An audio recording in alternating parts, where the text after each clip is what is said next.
Hey everybody, just a quick update on what's happening in Ecuador right now.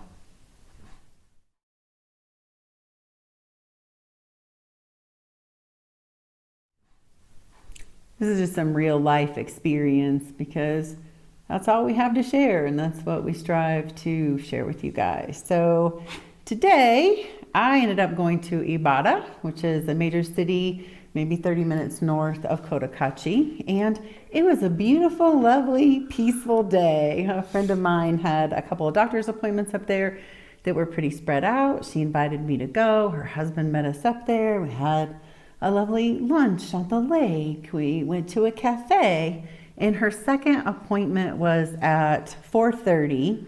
And it was kind of funny because at about 3:30, she got up from the table and she was like, I'm going to go early. I'm going to try to get this taken care of early so we can get out of here. And I was kind of thinking the odds that you're going to get in early are pretty small. You're going to be stuck there waiting forever. But she got a taxi and went to do that. And so her husband and I took a different taxi and went to Supermaxi because there were a few things we needed to grab. And then our driver was going to come pick us up and bring us back. Everybody loves Supermaxi.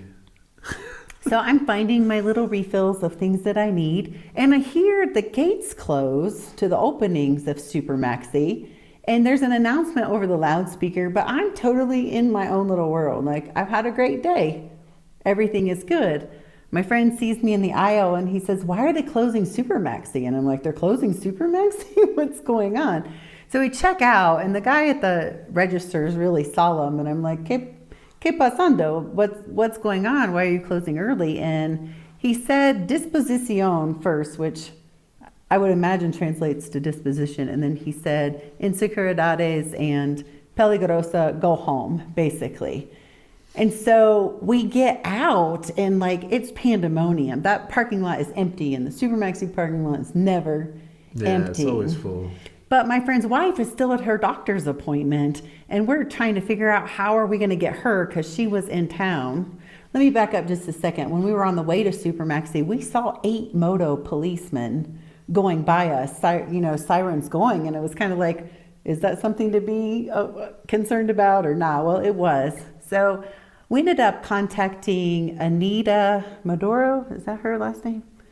Anyway, she helped us with our visa and permanent cedulas, and she lives in Ibarra. And I was like, we are stuck and we're split up. Can you help us out? And she contacted a driver who came and picked us up. He didn't realize the wife was still in downtown Ibarra and was not thrilled about doing it. But that dude's going straight to heaven because he got us to where my friend was at her doctor's appointment. We got reunited. He knew all the back roads to kind of get around Ibarra and to the Pana. And it's insane what's going on. We left Centro like minutes before gunshots rang out.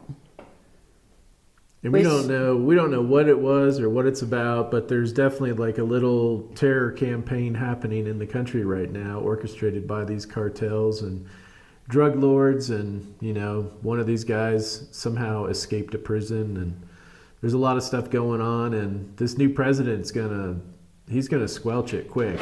But right now everybody's hunkered down, everybody is staying home, everything is shut down, and it's a pretty dicey situation for sure. Yeah, I mean, they shut down the city of Ibarra in like 15 minutes.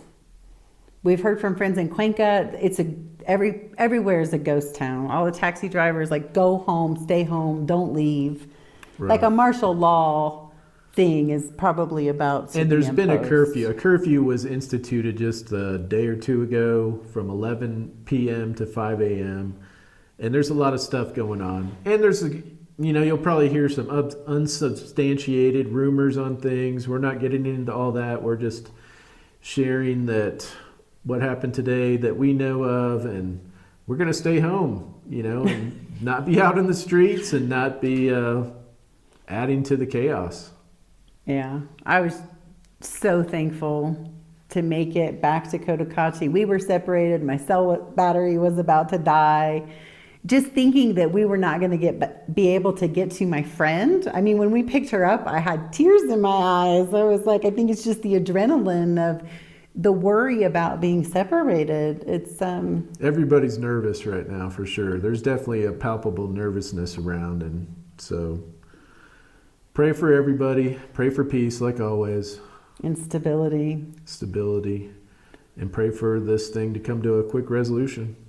I think they've even closed the airports. If you have a trip planned to come within the next couple days, Yeah, everything. not a good time. It's a fluid situation, and it's not a great time right now. So, but we are safe from everything we understand. Our friends around the country are safe, and we're grateful.